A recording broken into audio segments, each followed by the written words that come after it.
Salutations à tous et bienvenue dans cette autre vidéo d'école virtuelle africaine.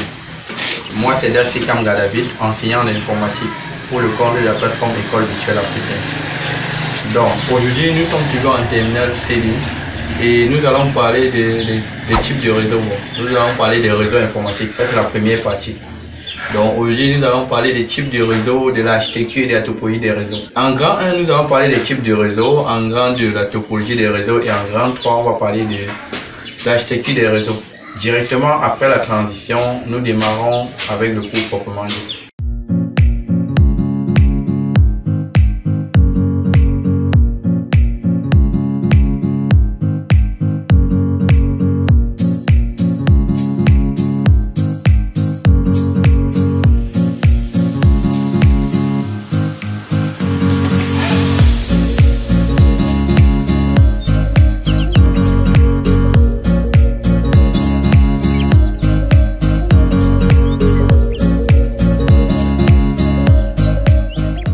Après ce qu'on a dit à l'intro, on va commencer. Bon, avant de voir tout ce qu'on a mis au tableau, je vais commencer d'abord par vous dire ce que c'est qu'un réseau. Donc, un réseau, c'est un ensemble d'équipements interconnectés dans le but d'échanger des informations. J'ai bien dit les équipements. Et maintenant, on a ce qu'on appelle le réseau informatique. À la place d'équipement, on enlève seulement, on met équipement informatique. Donc, ça veut dire que si on demande un réseau informatique, c'est un ensemble d'équipements informatiques interconnectés dans le but d'échanger les informations.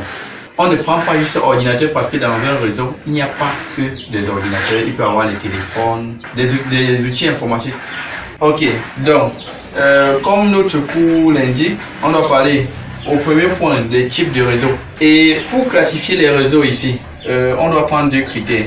Donc, on va prendre d'abord, selon la couverture géographique, il existe trois types de réseaux. Il y a ce qu'on appelle les LAN, bon, les cadres. Il y a le LAN, PAN, MAN et WAN.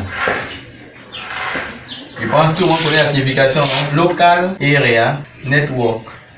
Ici, on change local, on met quoi? Personnel. Et la cible serait inchangée. Pour moi, on remplace P par quoi? Par Metropolitan Area Network.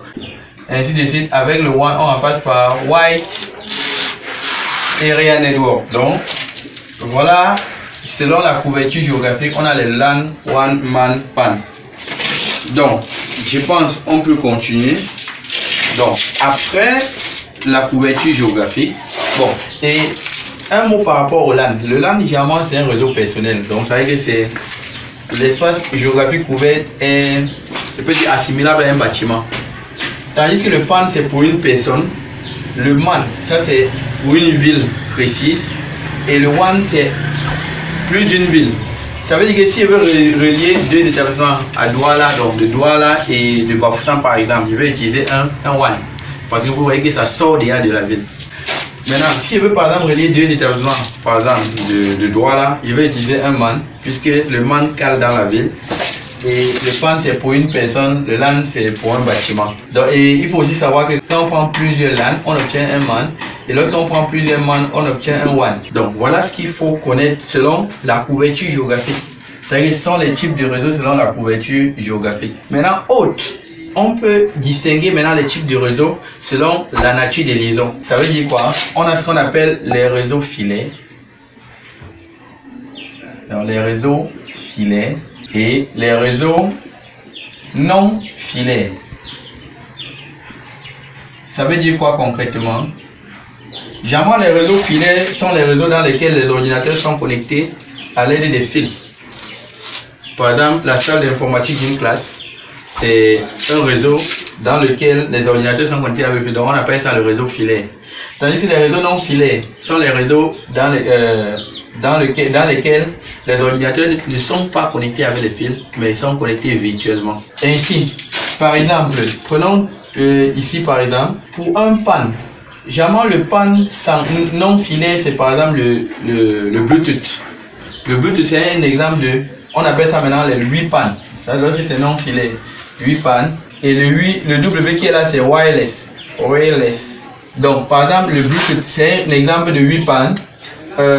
Le Wi-Fi, c'est un exemple de 8 LAN. Et le 8 mars par exemple, c'est un exemple de 8 man. Tandis que le GPS par exemple, c'est un exemple de 8 one. Donc voilà ce qu'on peut dire du premier point. Donc passons maintenant au grand 2. On parle des topologies réseau. Donc on distingue 4 à 5 types de topologies. Bon, on peut dire 5. Première topologie, topologie en bus. Topologie en bus. Voilà par exemple la schématisation. On a un bus là avec des équipements.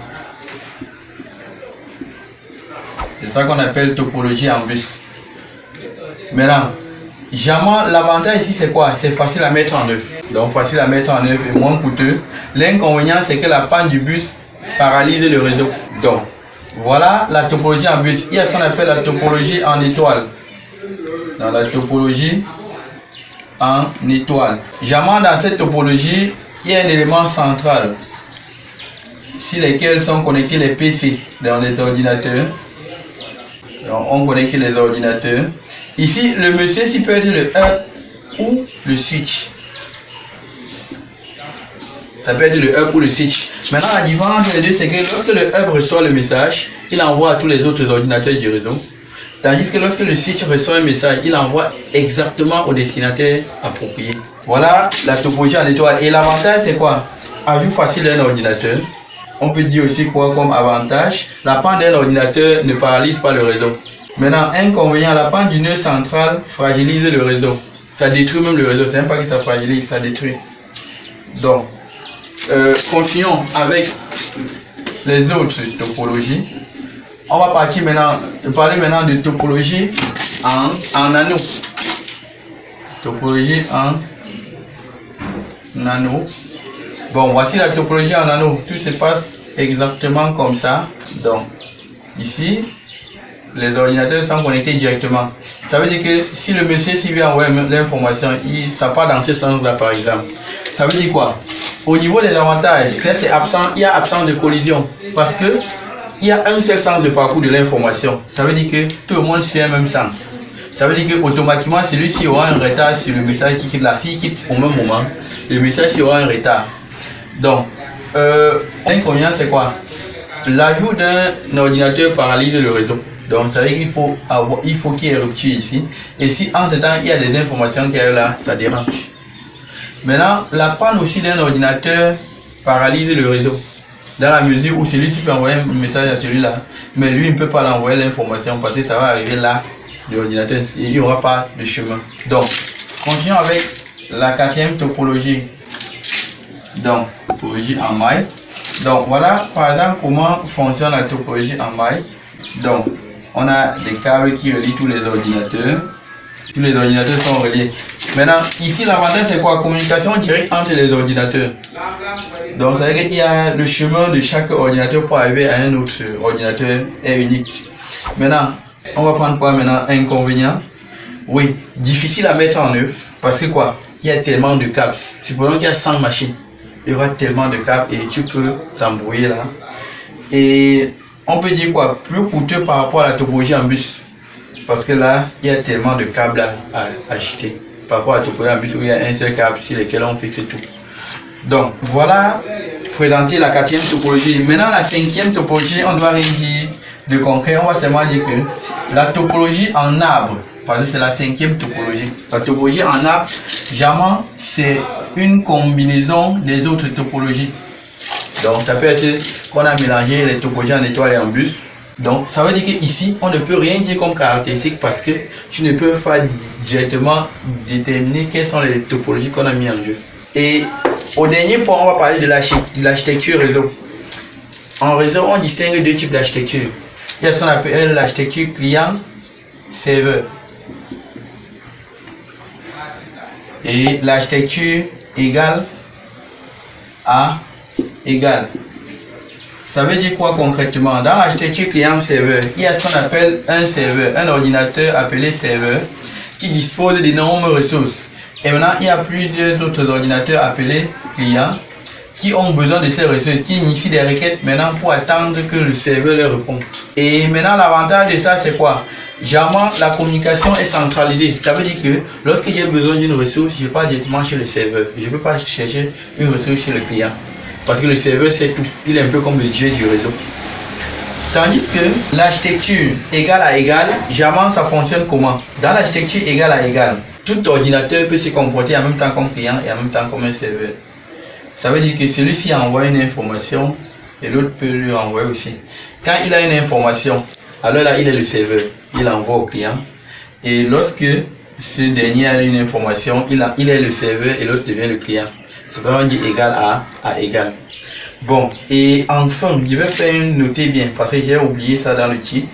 On va parler de la topologie parce qu'au niveau des topologies, ce qu'on a présenté tout à l'heure, c'était les topologies physiques. Maintenant, on va parler des topologies logiques.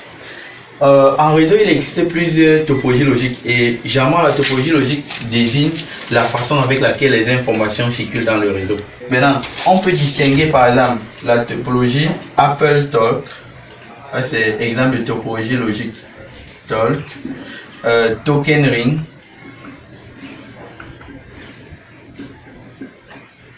FDDI,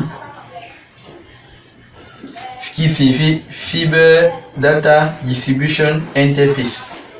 Et la dernière topologie, c'est quoi? La topologie Ethernet. J'ai pas dit Internet, hein? Ethernet. Donc Ethernet. Voilà quelques topologies logiques qu'on distingue en informatique ou dans les réseaux. Et les amis, par la même occasion, nous sommes arrivés au thème de notre vidéo qui portait sur la première partie des réseaux informatiques. Et on a abordé le type de réseau, la topologie, l'architecture. J'espère que le contenu développé vous a vraiment intéressé. Et si c'est le cas, n'hésitez pas à liker, partager, commenter et aller sur notre site internet www.evafricaine.net dans le but d'apprendre puisqu'il y a beaucoup de supports physiques et de supports vidéo. Donc merci et on se voit à la prochaine vidéo.